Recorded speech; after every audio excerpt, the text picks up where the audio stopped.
Well, thank you very much, and good morning, everybody.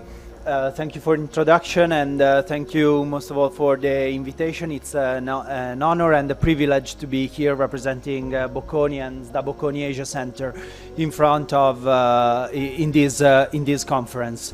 So a lot has been said, a lot has been let's say already introduced and thrown on the plate about arts and arts management and the need of arts management. What I would like to discuss a little bit today is why is arts management relevant, and in what context, and most of all, what are some of the implications that arts managers needs to take into considerations whenever dealing with the art world. The art world is quite huge and diverse. We are probably used to talk about heritage and performing arts as two main, if you want, or most common context where arts is important. But we had a few examples even this morning with the opening with the music school. Is that art or is that education?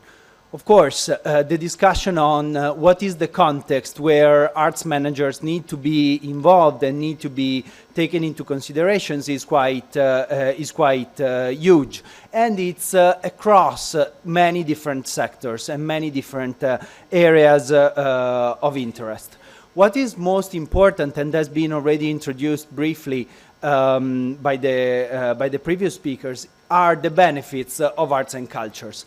Participation in arts and culture across ages and across sectors is extremely important. From the very early stage of our childhood, there are research that shows that participation in arts and culture for kids between the age of 2 and 7 increases their development in terms of ability to establish relations and emotional sensitivities.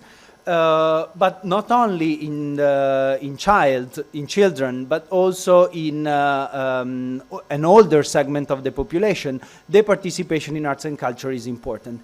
If I think about, for example, the Italian, the European context with an increasing aging population, through which our social system and welfare sector needs to be able to take care of, the introduction of arts and culture related activities ensures a sort of softer and better aging of our population, and a sort of decreases also the pressure on the healthcare sector on the other hand. Another important aspect that has been proven about participation in the arts and cultural sector is the addictive, if you want, the addiction in the participation. The more I consume art, the more I want to consume arts, which is an extremely important factor if we take into consideration the positive implications of arts participation. Among the benefits, among the many different models, if you want, that in the literature we have about the positive aspects of and the positive benefits of cultural consumptions, we can take into considerations that the benefits of cultural consumptions are not only for the individuals. So not only the participation in cultural activities can generate positive externalities on the individuals, but also on the society, which is probably the most important thing. So if we look at the type of private benefits, so individual benefits that arts and culture consumption generates, are of course on a most common basis the improved in test scores, and we all know how much test scores are always more important for accessibility in the education system. And the education system, the accessibility of the education system then generates a growth in the society. So the spillover effects of accessibility in the education system is important.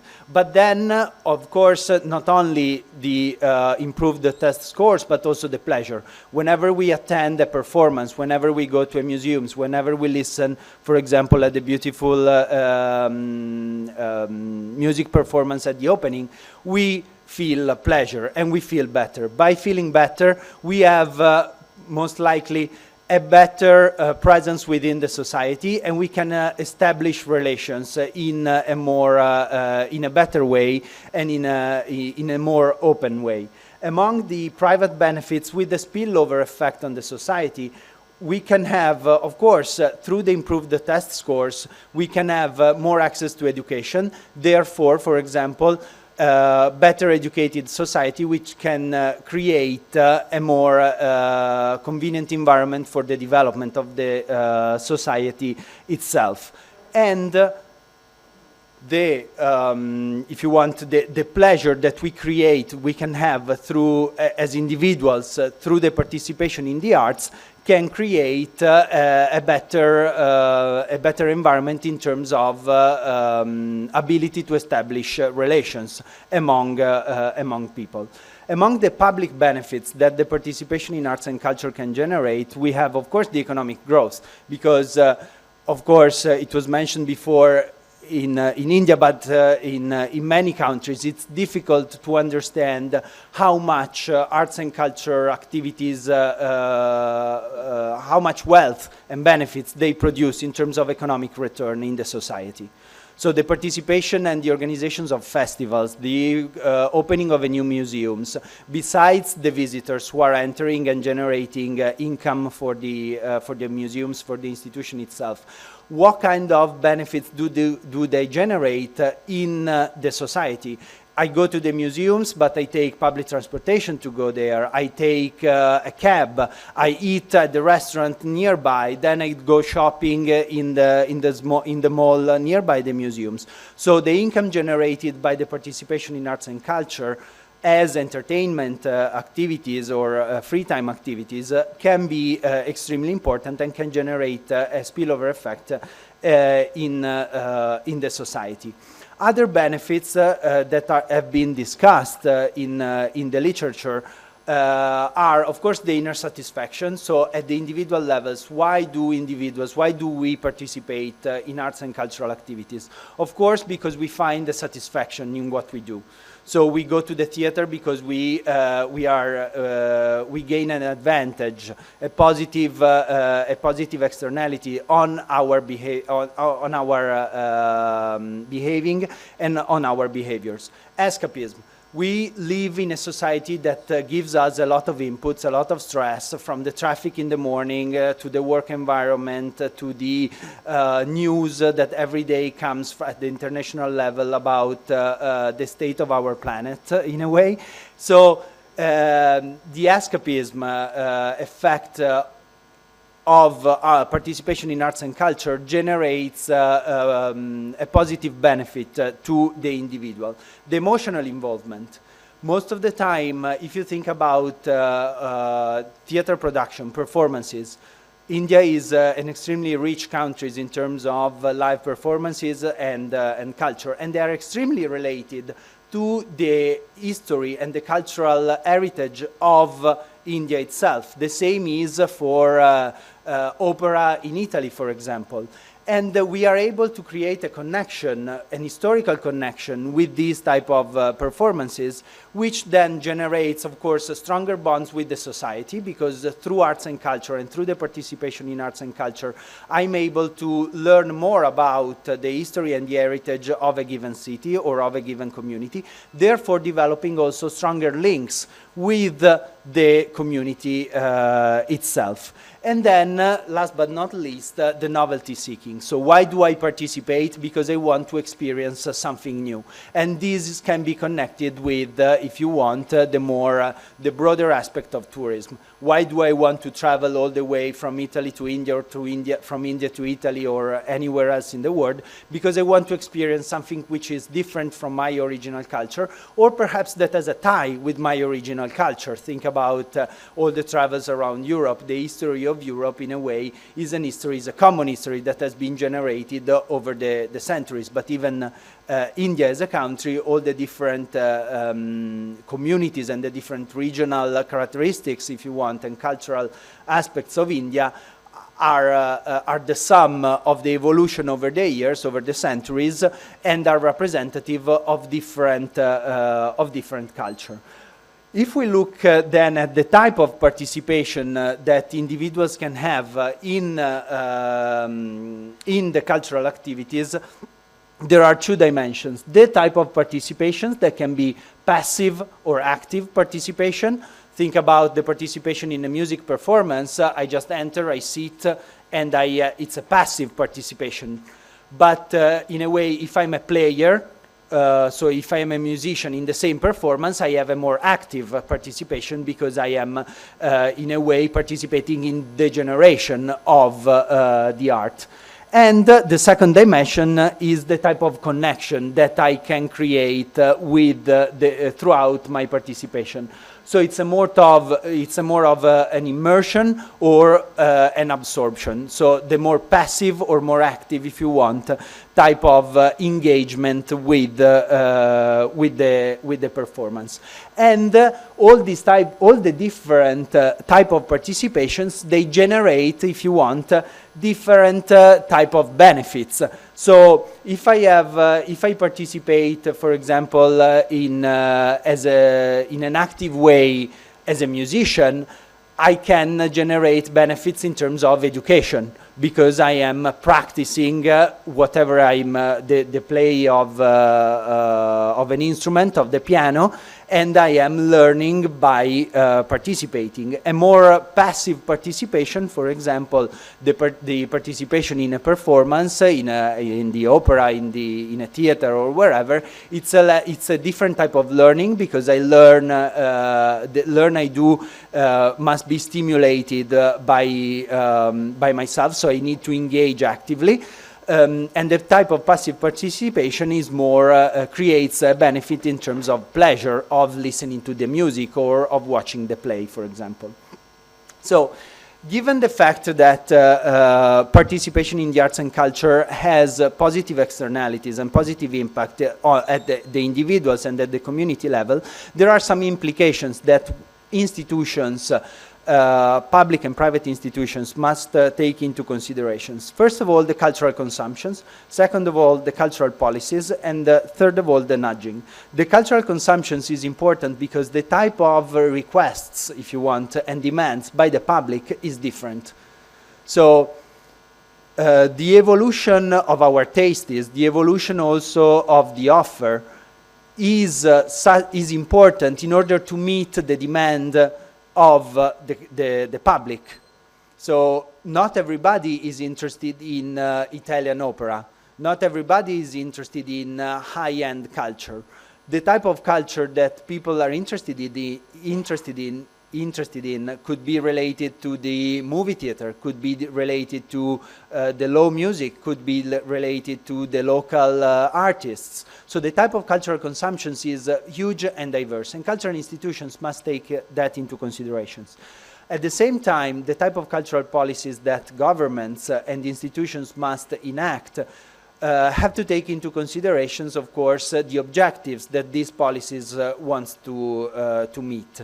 So connecting the, if you want, the demand of the public, the cultural policies must be developed in line with the demand of the public and the requests of the visitors. And last but not least, nudging. Nudging is, if you want, a new type of policies that allows institutions to influence the behavior of the individuals. How can I create better citizens, more with a stronger awareness of the history of the community through arts and culture, for example? There are a lot, and I'm sure in the next panels the speakers will discuss about the educational tools that the cultural institutions have in order to generate and influence, in a way, positive behavior by individuals. There are a few examples, for example, in Italy, public schools, they do a lot of activities of engagement of students in the tour, if you want, or the exploration of the cultural heritage of the city itself. Because through the knowledge of the cultural heritage of my city, I know the origins of my city, I know the history of my city, and hopefully I will be more keen to take care also of the community where I live, whatever I will be doing in the future. So, I like to make this. Italy has an incredible number of cultural heritage sites. If we look at the number of heritage sites of UNESCO, Italy has the highest number of UNESCO sites in the world, and is probably one of the smallest countries in the world in terms of size. And the diversity that has been mentioned before in the introduction by the other speakers for India is true also for Italy.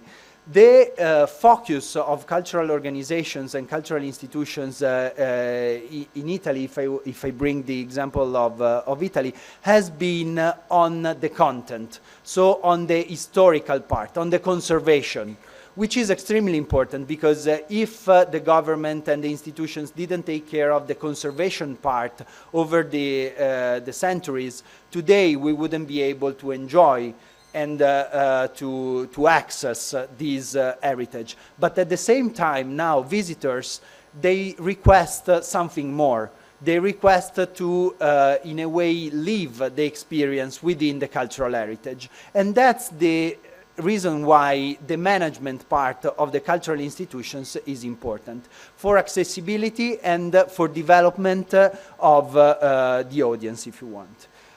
The complexity that has been developed around the management of cultural heritage sites is extreme in a way. So in countries, we have seen cultural heritage sites that have been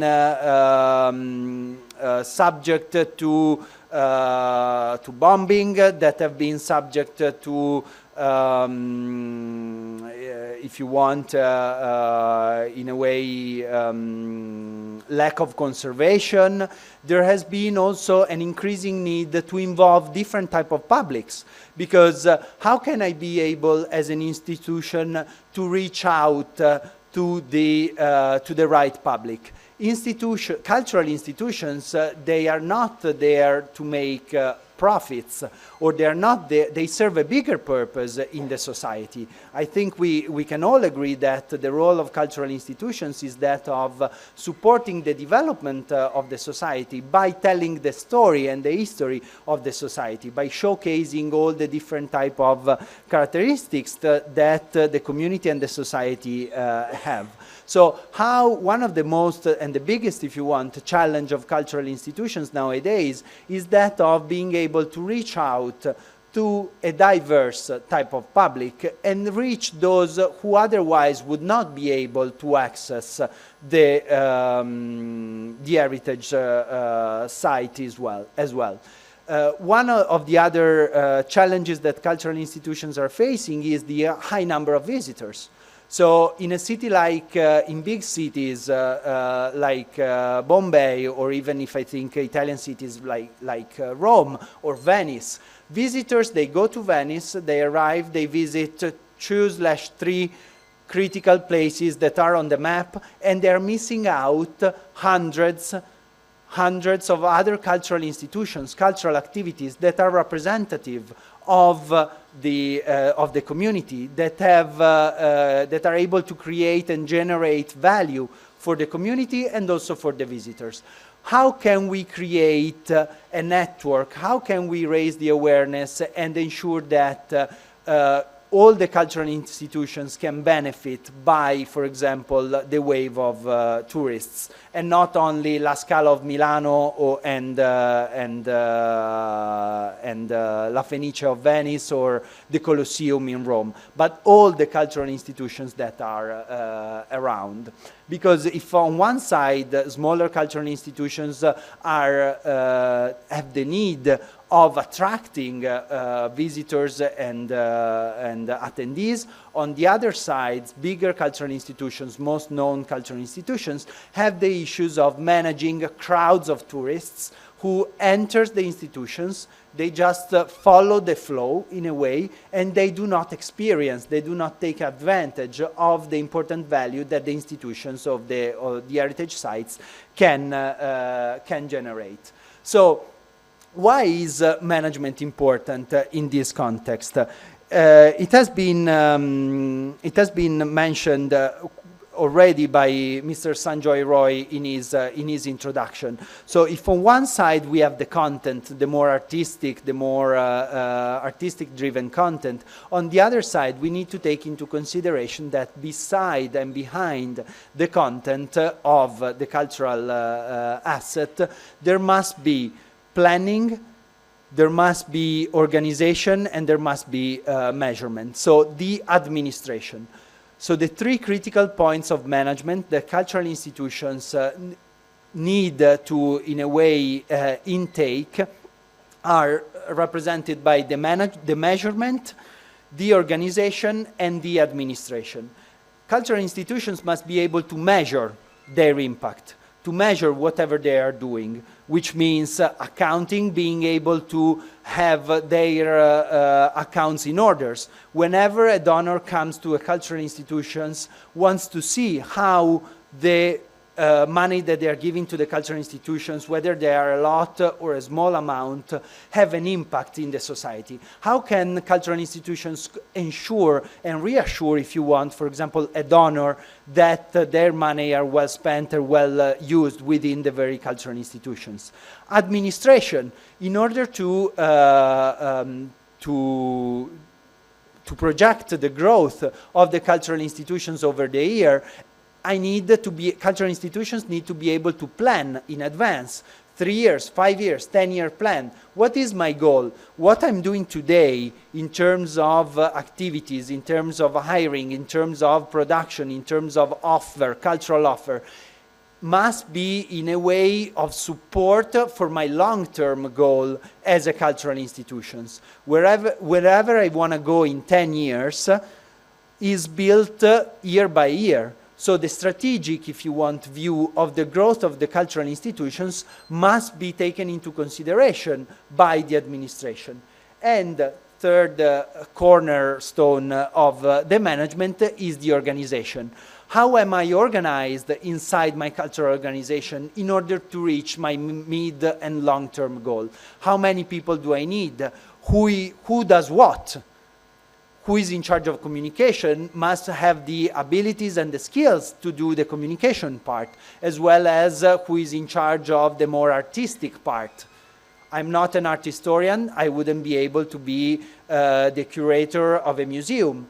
But I know about communication, therefore I can support the growth of the organization with my skills, supporting the achievement of the goals of the organizations. So given these three cornerstones, cultural organizations must take into consideration this mantra, if you want, of measurement, administration, and organizations.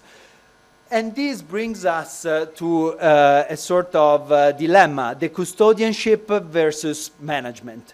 This is an example from the archaeological site of Pestum in south of Italy, in Campania region. I don't know if you know it, but it's a very important archaeological site in Italy that has, if you want, lived a rebirth over the past, since 2014, with the new director who came in and, if you want, reinterpreted the management of the site.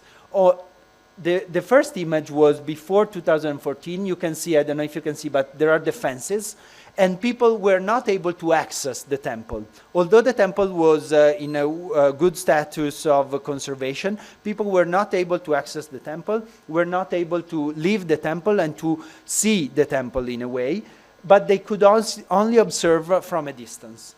The fences are, if you want, also a message that you send to the visitor, which tells the visitor, well, you are not allowed to be here because this is, you need to stay a step back and enjoy from the outside. What the new director did, and it's an example of management of the site, was introducing, of course, in agreement with the conservation of the temple and the respect of the temple, introducing some sort of hallway in order to access the temple, not only for pedestrians, but also for disabled people. Because that is, if you want, a place where people can access and can enjoy from the inside the temple. And this is a very small but very practical example of how management and curatorship can meet and work together in order to make sure that the heritage has been conserved, but also the visitor's experience is a positive and an excellent visitor's experience. So how can the heritage sites and the management of the heritage sites has evolved? I listed a little bit a few items that are through which we can see the evolution of the heritage sites and of the management of the heritage sites. A few, just to, because I do not have a lot of time, so I want to go through a few, the most important one. The first one is the involvement of local people. If we look at how heritage sites were managed before, the involvement of local communities was not taken into consideration. Somebody else was coming from outside, making sure that the sites was conserved, was protected, but the involvement of the community in these type of actions was not considered. We can see from research and from experience that the key stakeholders for the success of heritage sites and artistic organization is the local community. The local community are those who have inside, if you want, the history and the value of the sites, and are the ones who are the first ones who are able to promote the site, to take care of the site, and to value, in a way, the site. So the involvement of the community is a key element. The second one is the perceptions. So an heritage site in Mumbai is not the only heritage site and the only artistic site in the community. It has connections outside. It has connections within the community. So looking at the network around the heritage sites or the cultural institutions is critical to build the success of the cultural institutions.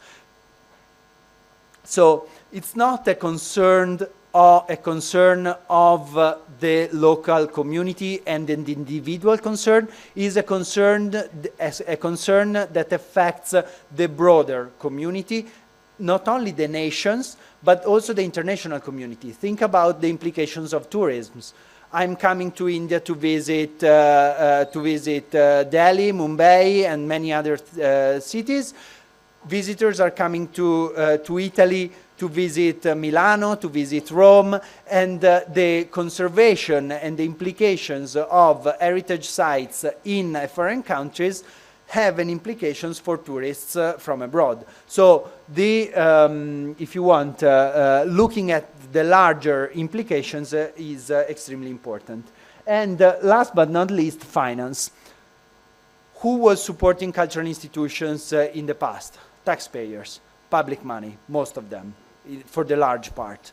Now, cultural institutions are more and more looking for fundraising opportunities. The management, the good management of cultural institutions is extremely and directly linked to the fundraising. Good cultural institutions and well-managed cultural institutions are able to attract more funds, not only from big donors, but also from small individual donors, because they have been able to build trust between the donors and the institutions. And this is very much important in terms of management.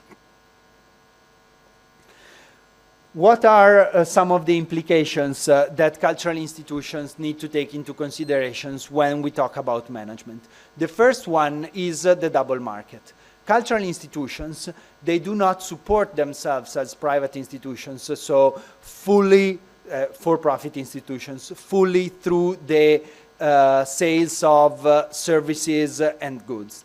But on one side, cultural institutions are offering services and are offering opportunities to a public who is, yes, paying a ticket in some cases or accessing for free in other cases the service and the good. And on the other side, they have the fundraising activities, fundraising from private or public institutions. So donors' contributions or public contributions. Why management is important? Because, of course, there are some implications in terms of, for example, the reputation of the institutions. The higher the reputation of the institution is in terms of sustainability, in terms of quality of the offer, in terms of ability to reach a diverse public and not only a high-level segment, for example, the higher is the opportunity for fundraising. Again, what's the role of the board members in cultural institutions? Is it only a sort of named title on your CV and you're doing well by serving for free in a board of a cultural institutions? Or are you supporting the growth of the cultural institutions by giving insights and by supporting also the fundraising of the institutions itself? The role of a cultural manager is that of being able to create and to manage the synthesis between the service delivered, so the expenses of the organization, and the income of the organizations. Being able to make sure that the service that I deliver are high quality and are supported by external donors or by the sales of my tickets. The second implications between management of cultural institutions is the performance management. So most institutions, cultural institutions in particular, they do not take into consideration the impact that they make, or are not able to make visible in a way the impact that they make. The model for performance management is very simple, the input-output outcome. Input are takes into considerations the quality and the quantity of their resources. It was mentioned before, the teachers, music teachers or art history teachers in schools. They represent the input, the resources for the success of art history or music schools in music studies in the schools. If we are not able to attract the best and the brightest, if you want, teachers who are happy to do their jobs, who are able to transfer the knowledge about piano, art history, saxophone, whatever, and are able to engage the students, we will not be able to create positive output and positive impact, so outcome in the society.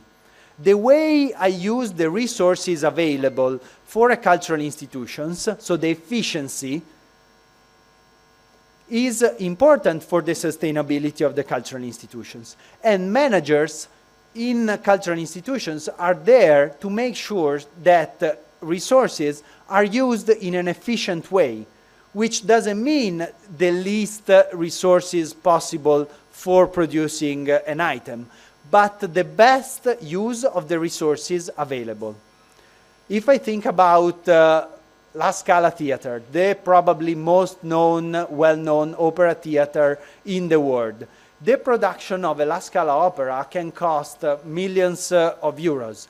And that's the content of the artistic production is in charge of the artistic director, who has all the right to decide what to use, how many people to use. The managing director of La Scala is there to make sure that the resources available of La Scala are enough to support the production. which doesn't mean to find all the resources available, but being able to establish a dialogue between the artistic soul and the artistic part of the production and the availability, the resources available by the institutions. Running through the end of my presentation, I want to present a very effective, if you want, case in Italy, which is Matera. I don't know how many of you know the city of Matera. It's probably known now because it's European Capital of Culture 2019, but it's the third oldest city in the world. It dates back more than 9,000 years. After Aleppo and Jericho, Matera is the third, let's say, urban installment in the history of the world. And it's located in the south of Italy. It's an important success case because it shows how, on one side, the political commitment, on the other side, the management support, created what Matera is today. Until the 1950s, so until the Second World War, basically the post-Second World War, Matera was a forgotten city in the middle of nowhere, in the south part of Italy, where more than 20,000 people in the 50s in Italy, 20,000 people were living in the caves. So it's a wonderful city that has been developed in the hilly part of the landscape, and mainly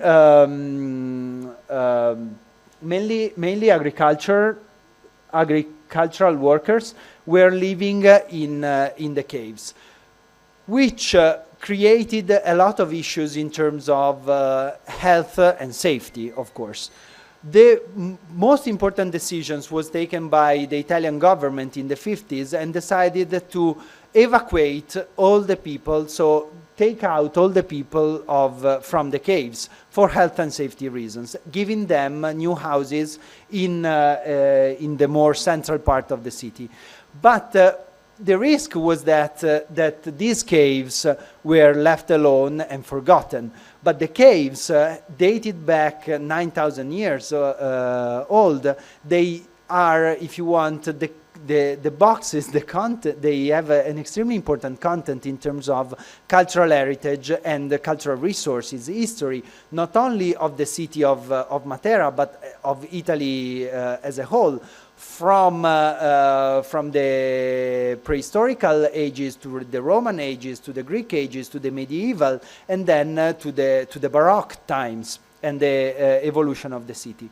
So the government towards the 60s and 70s decided to protect the caves of Matera, but only after 40 years, so in 1993, 40 years after the evacuation of the cave, thanks to the commitment of some art historians and local people, Matera was the first heritage sites in the south of Italy to be inscribed in the UNESCO list. So the inscription in the UNESCO list was in 1993 was the first step towards the rebirth of Matera and the protection of the caves.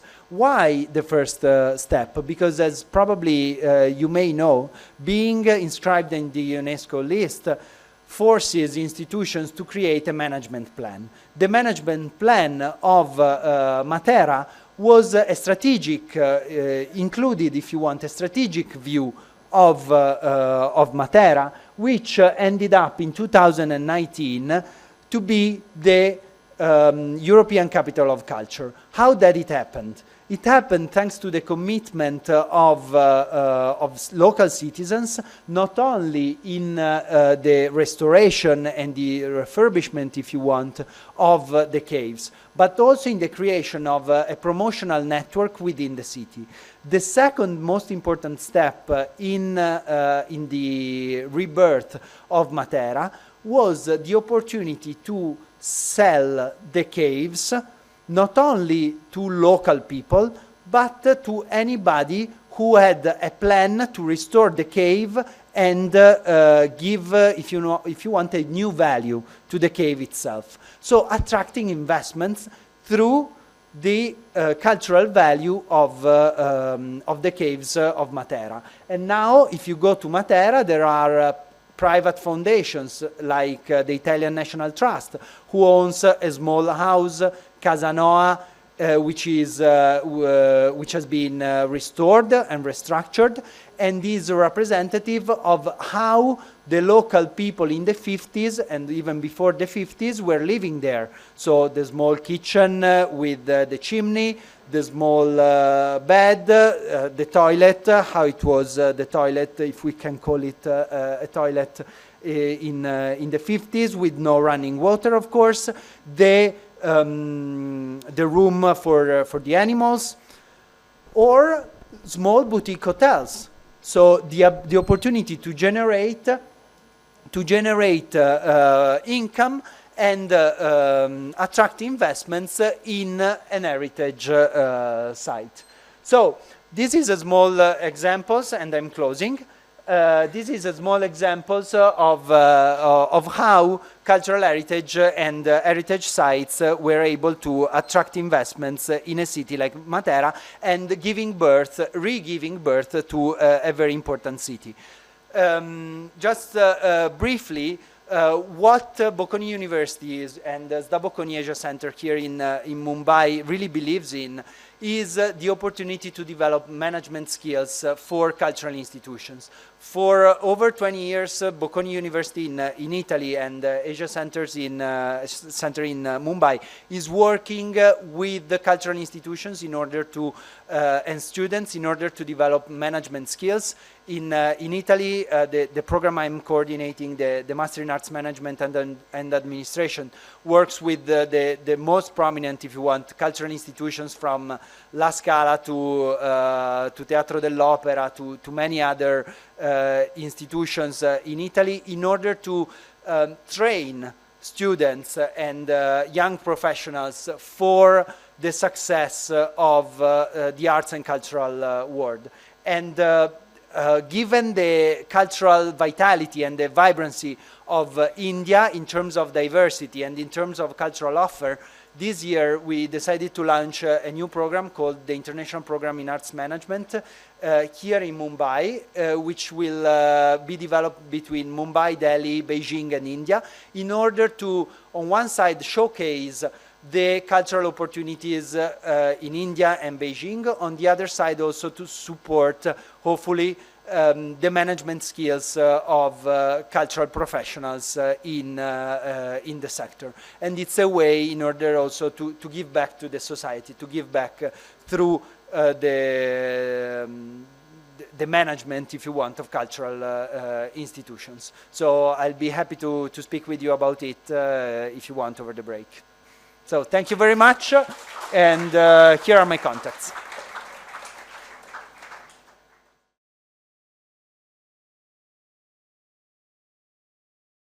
To introduce our next presentation, which will be given by founder Tifa Working Studios, Trishla Talera, and will be on Reinventing the Artist Studio. Trishla, who is joining us from Pune, will present on emerging and cross-disciplinary platforms that are supporting and educating a new generation of artists and practitioners. She will tell us about how her studio space in Pune is a multidisciplinary platform for creativity and culture. So hi, good afternoon. I'd like to thank Asad, Gaurav and the team of Avid and Fiki for inviting me here today. We have come to expect the unexpected here. I never realized that all of this is art. I can't believe this is happening in Pune. I've been looking for something like this. These are few of the responses that we get at Tifa. What we're building here is not just a physical space. It is an ethos. It is an ethos of fluidity and of structure, of experimentation and creation, of collaboration and ownership. Tifa was developed as a space for empathy, to support, nurture, and enable creative ideas. We encourage artists not to be driven only by competition, but by peer learning and connected successes. It is in these environments where we see creatives act not just as producers of objects, but as organizers, activists, healers, and drivers of culture. Initiated by a group of artists who first activated our space, the Tifa community today consists of multidisciplinary stakeholders in the city, working in various fields, yet coming together to give time and to plan, curate, and take ownership of Tifa. Rajashri Guri, who first started her practice here in 2015, recently initiated Shifting Studios, where 12 creatives from the city literally shifted their studios into Tifa, actually for a little longer than we expected. Through the program, they not only rethink their practices, but also bond over food and music and create safe environments to talk about their motivations and ambitions, while opening up to be vulnerable to critique. Anuj Nakara, who interned at Tifa last year, returned to travel meme regime to Mumbai and soon Goa, but importantly, to walk-in studios in Bangalore and to 0821 Connect in Mysore, both of who work towards discussing current societal issues. The show focused on understanding and contextualizing the effects of memes in an online and offline space and understanding the impact it has on visual cultures today.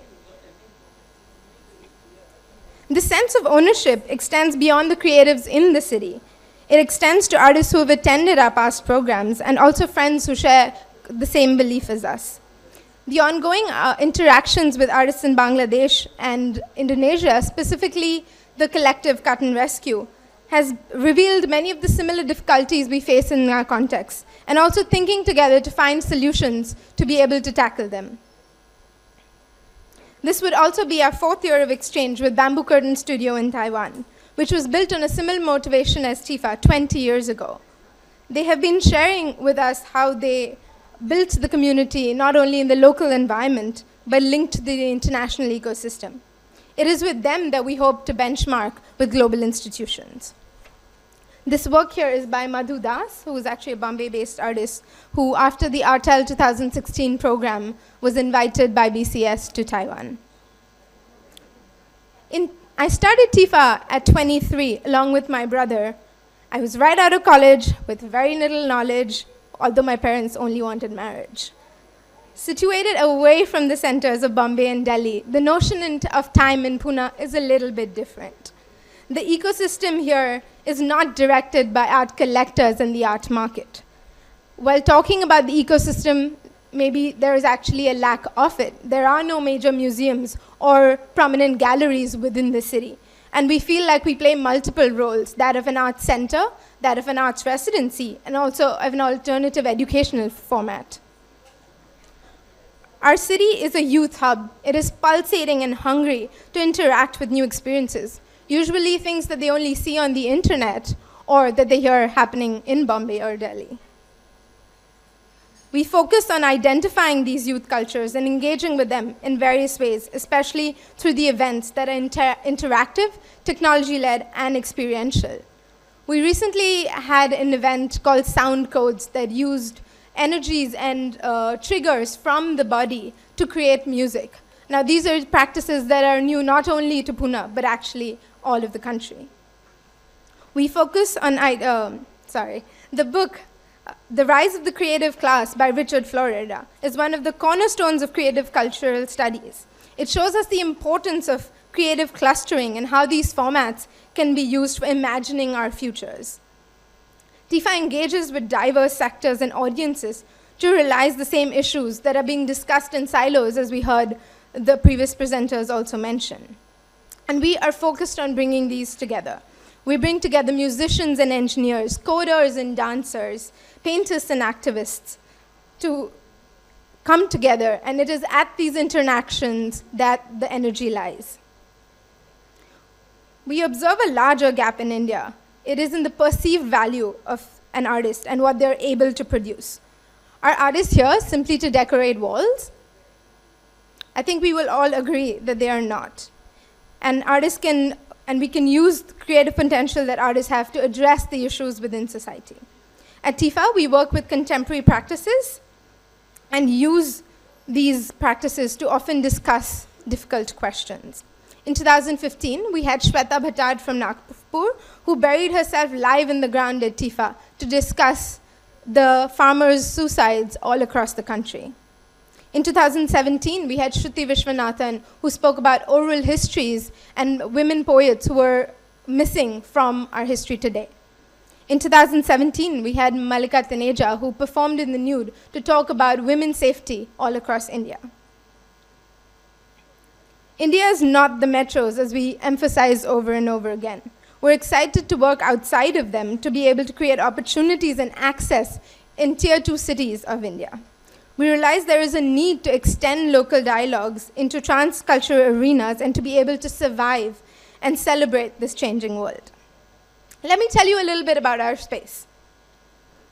We're occupied in a former 1940s Art Deco hotel, where the architecture of the space and its connected studios informed and birthed the idea of working studios. The studios are always in a state of flux, acting as labs, as dance floors, as workshops, as sound booths, and mini galleries to situate the spectrum of artists that inhabit it. There are 16 interconnected studios that don't isolate the artist, but become space of learning, interaction, and dialogue. Fun fact, we found that Smita Patil's 1977 Bhumika was also shot here. Inspired by this space, we started Artel, quite literally Art Hotel, our annual residency which brings 10 creative artists from across the country and across the world together for one intense month. And intense it is, with programs like the studio visits, with critiques and field trips. In 2016, 8 artists decided to go bald at midnight. In 2017, we interacted with robots. And in 2018, artists got arrested for performing yoga in the streets. We see how in this one short month, they learn from each other, they nurture each other, and how they're able to articulate their own concepts a lot better. How in one short month, they realize ambitious projects and opening into open studios, which draws in a wide variety of audiences, right from school kids to art students to enthusiastic neighbors. So one of the biggest PMT, which is the municipal bus station, is right next to us, and they're one of our most excited visitors to come to our open studios. We run mentorship programs for students who want to learn the arts. Vidhi dropped out of her MBBS program and recently got accepted into the Art Institute of Chicago after her mentorship. We help building portfolios and writing artist statements, which we all know is a big struggle for artists, so that they can access opportunities like residencies and grants and conferences across the globe. Kuldeep spent 2 years at Tifa interning, attended the many workshops and events that we have there, and absorbing everything that he could see with his peers and other artists. Kuldeep is now doing his master's at Shivnadar University and has recently been selected for 2 group shows. Here we take a closer look at Pune. We recently ran Prakalp Pune with a yoga art performance. Just gonna skip through this really quick. Prakalp Pune was a citywide festival that revisits memories of the city, the history, people, language, environment, conservation, and architecture, while addressing possible futures in 2050. We opened the festival at Raja Dinkar Kelkar Museum, a museum which is a local city museum, a museum that does not see much traction from a various wide audience, a space which is considered dead by the youth. It is here that we had a performance which the museum was quite surprised to see and got in audiences which the museum had never seen before. The piece had previously debuted in Korea, which is where the image is from. For the closing of the festival, we collaborate with Bhandarkar Research Oriental Institute with noted architects to discuss heritage and urbanism in our ever-changing city. With a 6-week-long exhibition, heritage walk, coloring sessions, workshops, and discussions, the festival marked Tifa as a temporary museum space in the city. Today, we no longer identify as an alternative space. We come to identify as an also space, as spoken about by Reinhard Marbung. The work that we do today is not alternative, but we believe it exists in the also space, which means in synergy with its surrounding and working together with the stakeholders in the city.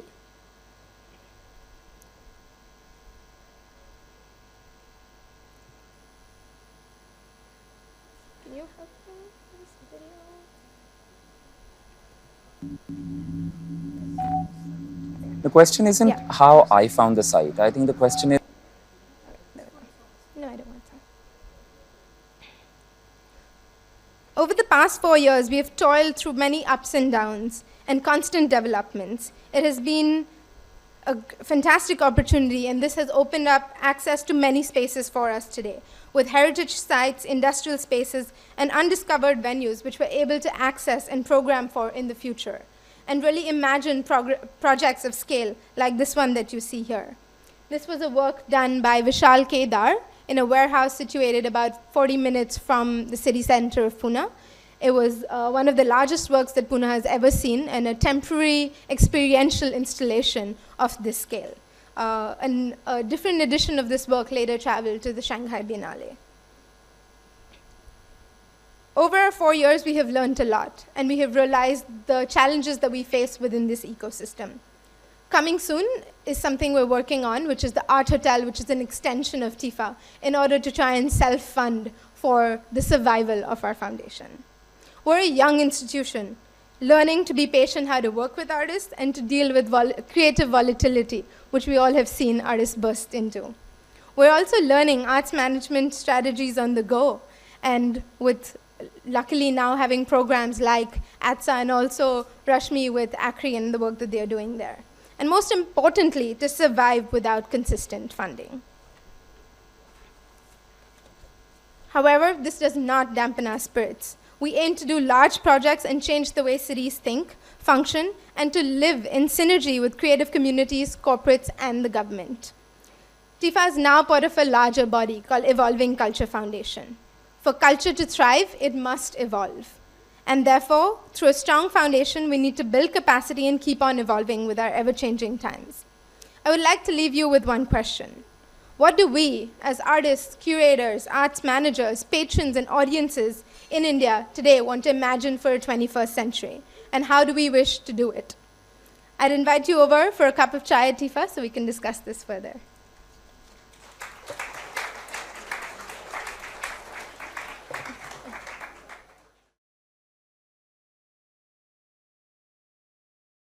Thank you, Trishla, for that really thought-provoking presentation.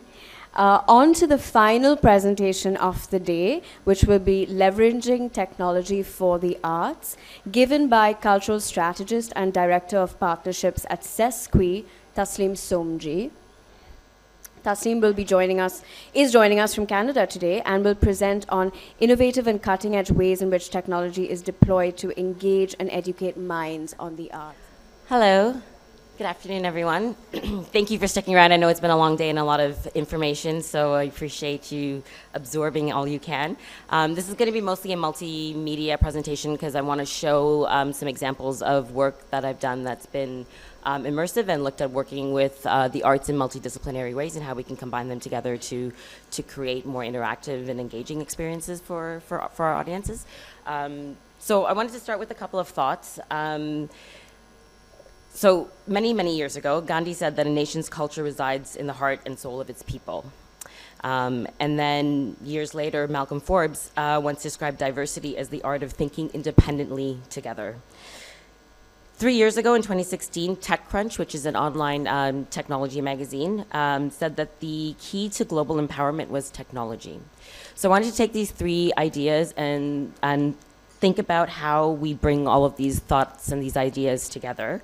And one of these ways in which we can do that is by creating more, by taking traditional art forms, fusing them together to create these interactive, immersive experiences that are not just multidisciplinary, but they're multisensory as well, and allow us to sort of look at art in non-traditional, unconventional ways. So I'm going to start by telling you about SESQI. SESQI was a project that was commissioned by the federal government in Canada to celebrate Canada's 150th anniversary of Confederation. Oops, I'm not keeping score.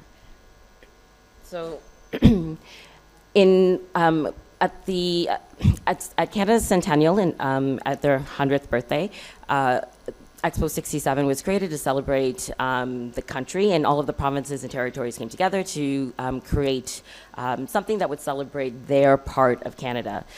Ontario, which is where I'm from, their contribution was a film that looked at what they believed at that time in 1967 to be an accurate reflection of what Canada was, which included beavers and mounties and igloos and a lot of snow, which in many parts of the world still is the perception of what Canada is. But the film was so well received not by what it represented, but because of the technology that was used to create it. It was a big, wide, immersive film. And the company that actually produced the film after Expo 67 went on to actually become IMAX. And so this was kind of the inspiration for our project. What we wanted to do was take something that was a technological revolution in the same way that was inspired by the film that was done at Expo 67, but 50 years later was a more accurate representation of what Canada actually is. So I'm going to play a video now to show you a little bit about what the film is, and then I'll talk to you about the technology.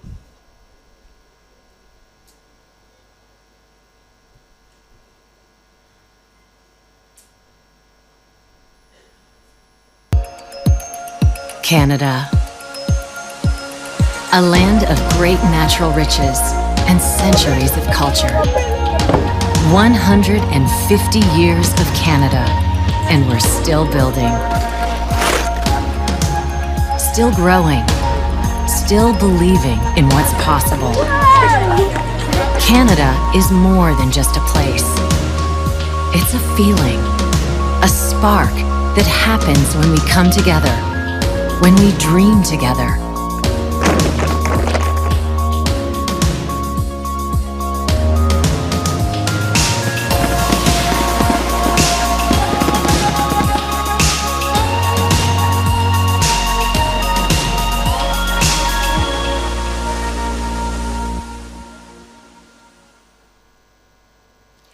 So as you can see, the film was done in 360, which is why it's wide les panorama like that. It was a 22-minute film that is the first ever of its kind anywhere in the world that was shot and projected in 9K 360. Technology that did not exist at the time in which we created it, and now is making a lot of change in the industry. There's been a lot of innovation in 360 technology as well. So what you saw there were scenes from our film, which was the marquee part, our showcase piece of the overall project. We called it Horizon because the dome in which it played, even though it's a 360 film, it wasn't fully round because there wasn't a screen on the ground, so it was actually hemispherical. So we called it Horizon, knowing that it was the top half. That's an example of the dome. So because there are actually no theaters that exist in the world that can show 360 9K and also have a full hemispherical screen, we built our own dome. It's a mobile inflatable dome. It was created by a company called Tectonics, which is the only part of the project that was done outside of Canada. It was a company that actually does all of the dome tenting for the Olympics. And so we created this dome. We designed it ourselves. It was actually designed by the founders of Cirque du Soleil. And it's an inflatable dome, so it actually can be inflated up, and then it can be deflated down, and you can pack it and travel it. And we took this dome across the country in 2017 to 22 different communities to actually play the film. So I'm going to show you a video of how we actually set it up.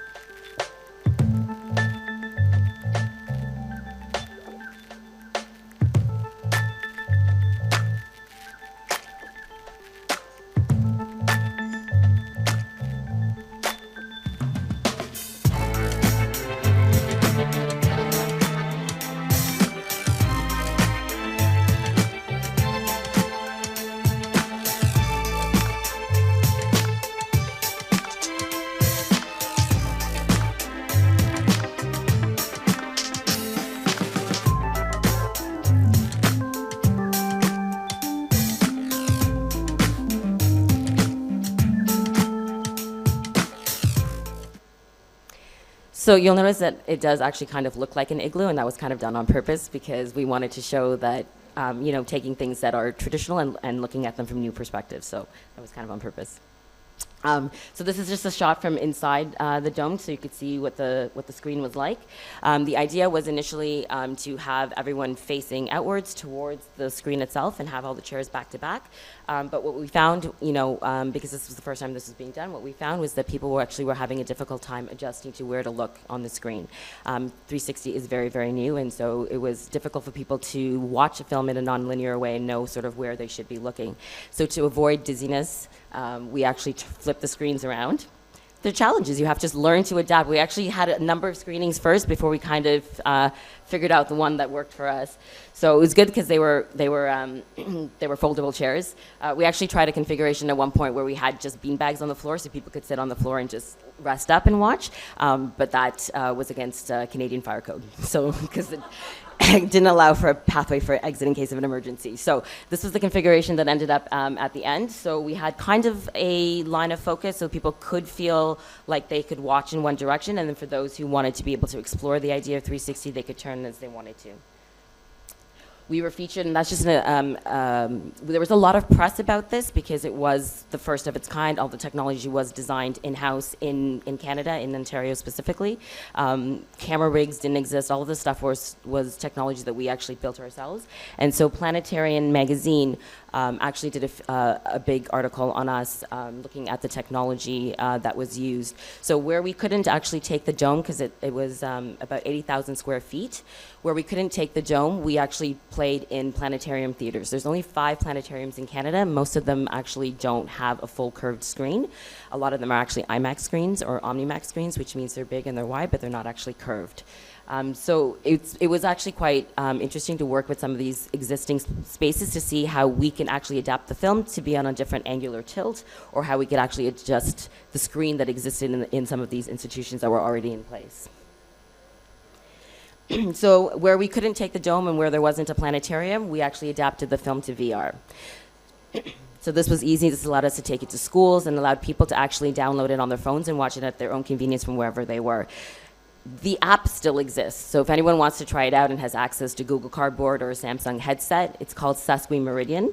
So where the film was called Horizon, we looked at Meridian as being the opposite, and that was our VR. So the actual film the full film is split up into 3 stories. So the full film is 22 minutes, so we've got 3 7-minute stories, so you can watch the film. And then we created 5 additional VR stories. So looking at different Canadians that were living their lives in really admirable but creative ways. So for example,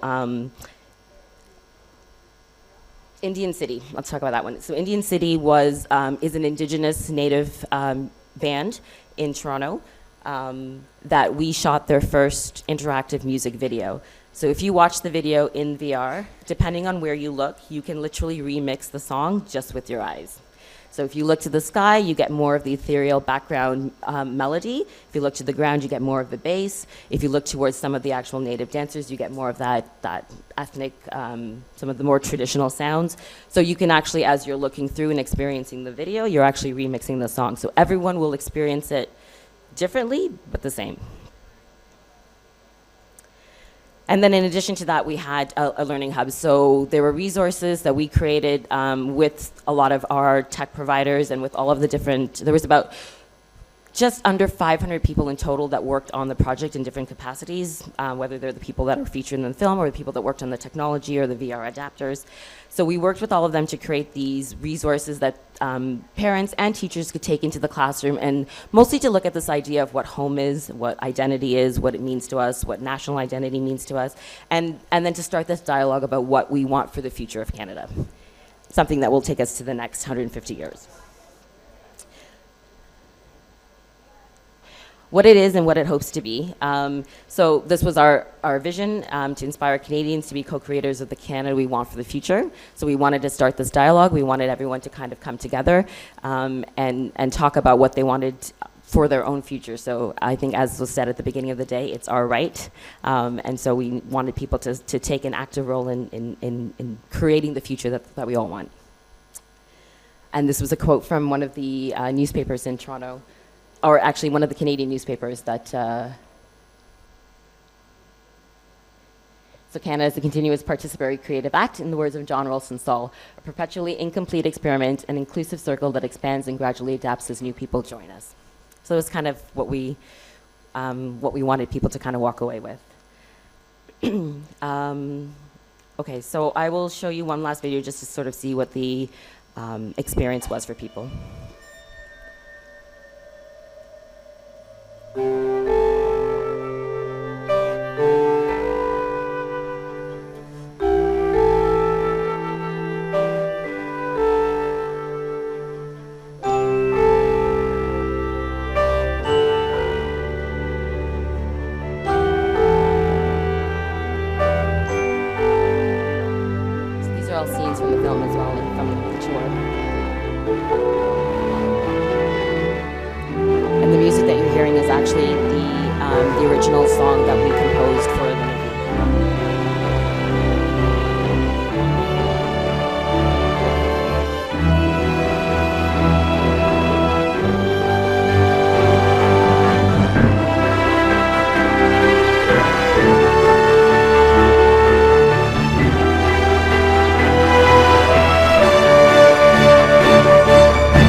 So I just wanted to show, I know we're running short on time, so I'm just going to show you one other example because I wanted to show the opposite, where instead of trying to create an environment that works for you, how we can take an environment that already exists and then adapt it in an immersive way. So the Aga Khan Museum in Toronto is the first museum in North America that's dedicated to the arts from the Iberian Peninsula all the way to China and what their contributions have been to World Heritage. So we did two projects. I did two projects at the museum there that were both interactive and immersive. The first one was with renowned filmmaker Abbas Kiarostami. It was his last production of original works before he passed away in 2016. And as a filmmaker, what he used to do as he used to travel to make his movies is he used to take photos of doors. He was really interested in this idea of a history that could be told, of a place, of a family, of a country through just its doors. And so what we did is we took those photos and we printed them onto canvas, stretched them to life size, and then created this experience where you were walking through a gallery that was made to look like an old village somewhere in the world. It was not meant to be descriptive in any way.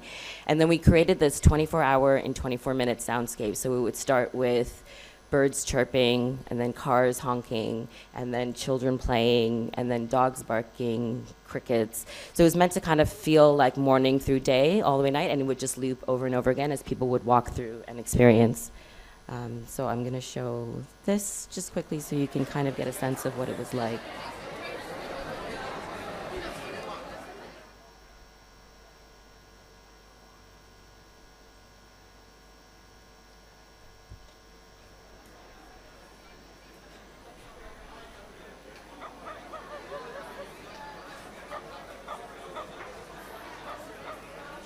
So that's the soundscape that you can hear.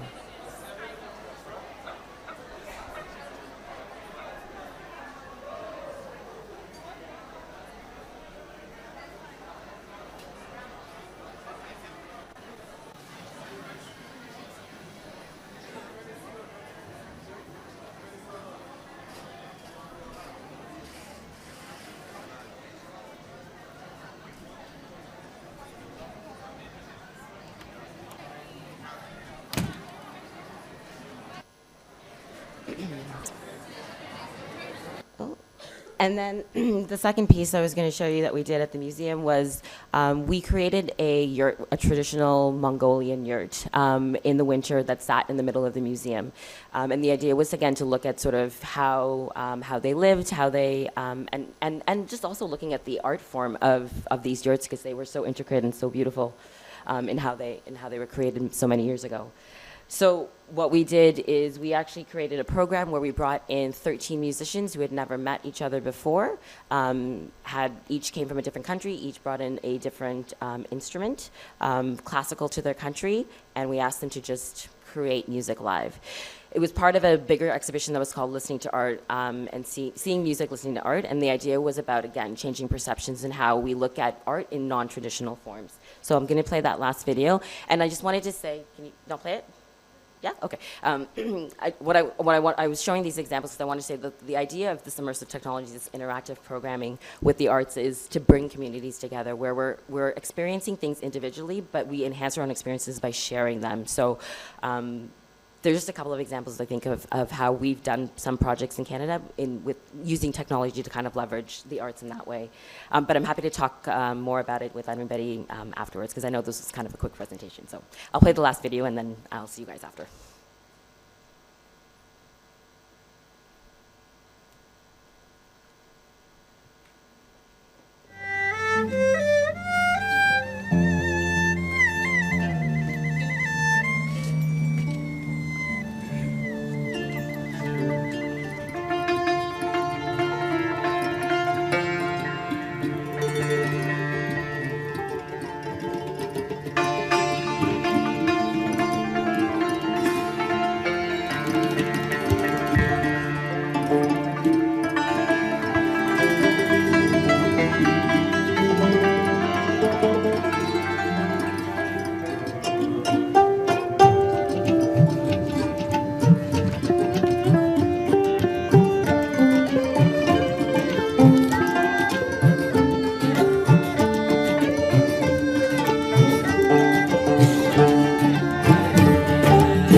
So this was all composed live. They never played together. They didn't have any idea. It was all done live on the spot. So it's pretty amazing to see how you can engage.